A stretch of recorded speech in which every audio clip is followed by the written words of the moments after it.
Tidak perlu gengsi dalam kebenaran dan kebaikan.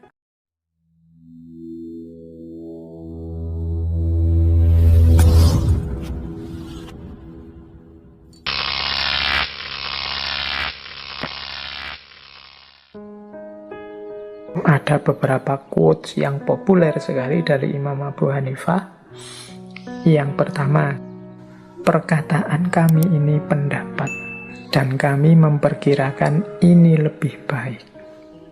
Dan barang siapa membawa apa yang lebih baik dari perkataan kami, maka ia lebih benar dari pendapat kami.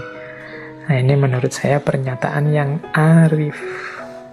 Saya ini cuma berpendapat. Menurut saya pendapatku ini sudah baik. Tapi kalau ada yang membawa pendapat yang lebih baik, ya berarti dia lebih benar dari pendapat kami. Ini menunjukkan jiwa yang terbuka. Tidak mengklaim dirinya sudah final, pasti baik, pasti benar. Jadi kalau ketemu dalil yang lebih kuat, kalau ketemu dasar yang lebih benar, ya siap mengambil, siap menerima dasar dalil yang lebih kuat tadi. Meskipun beliau ini levelnya imam madhab, tapi sifatnya masih terbuka, mau menerima masukan kebenaran yang baru. Tidak mengklaim dirinya selalu benar.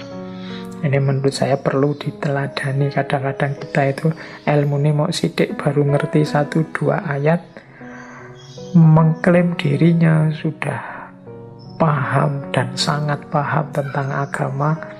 Kalau dikritik orang terus marah-marah, mencak-mencak. Nggak, padahal orang selevel Imam Abu Hanifah saja, ya kalau ada orang membawa yang lebih baik, mungkin dalil yang lebih kuat, mungkin argumen yang lebih masuk akal, ya berarti dia lebih benar dari pendapat kamu.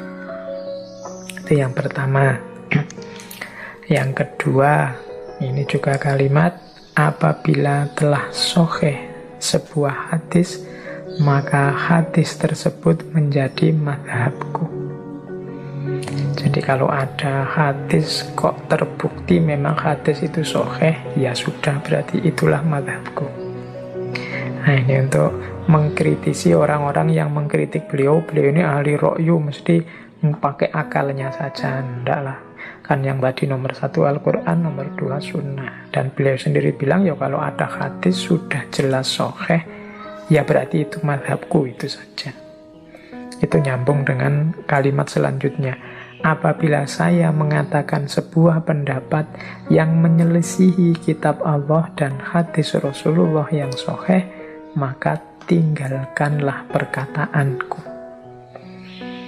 Jadi tidak mutlak perkataanku pasti benar. Kalau nanti ternyata terbukti, oh pendapatku ini nabrak Al-Quran, nabrak hadis yang sahih, ya sudah, katanya Imam Abu Hanifah, tinggalkan saja pendapatku, perkataanku.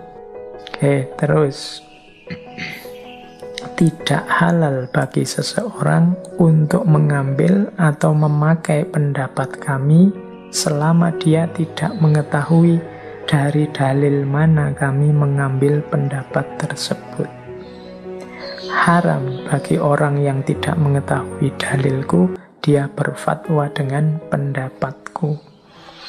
Nah, ini jadi beliau tidak sekedar ingin diakui dan diikuti, tapi beliau ini ingin umat Islam itu ya cerdas, ya sadar dengan pilihan-pilihannya. Tidak cuma follower, tidak cuma mengikuti ini, mengikuti itu, tapi dia punya argumen, punya dasar mengapa dia ikut ini, ikut itu, dan dalilnya apa. Makanya Imam Abu Hanifah melarang orang hanya ikut saja tidak tahu dalilnya. Monggo kalau mau ikut pendapatku, mungkin dengan kata lain begitu, tapi lihat juga argumennya, lihat juga dalilnya yang digunakan. Jadi ikut percaya dengan tahu dalilnya, dengan ikut percaya dengan tidak tahu dalilnya, ya kualitasnya berbeda. Kalau yang pertama namanya taklid, kalau yang kedua namanya ittiba. Ittiba itu ikut dan tahu dalilnya. Kalau taklid itu pokoknya manut saja. Pendapatnya Imam Abu Hanifah apa? Ini, ya sudah saya ikut, itu manut saja. Wah, cocok saya dengan Imam Abu Hanifah, saya ikutlah. Itu yang tidak disukai oleh Imam Abu Hanifah. Mbok yo kamu cek dulu dalilnya, alasannya beliau berfatwa begitu. Biar hidup kita ini hidup yang sadar, bukan hanya hidup yang ikut-ikutan. Dan yang terakhir, beliau menyatakan sesungguhnya kami adalah manusia biasa. Kami berpendapat pada hari ini dan kami rujuk atau kami batalkan pendapat tersebut pada pagi harinya atau esok harinya, mungkin maksudnya begitu.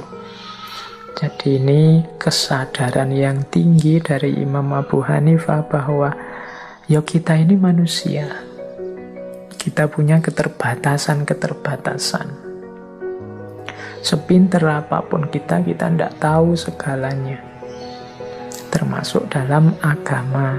Maka sangat mungkin saat ini menurut kita yang benar adalah A, tapi besok ketemu dalil baru, ketemu data baru, ternyata yang benar adalah B. Ya kalau bertemu situasi semacam itu, ya jangan ragu-ragu untuk rujuk atau membatalkan kemarin yang terlanjur ngomong A.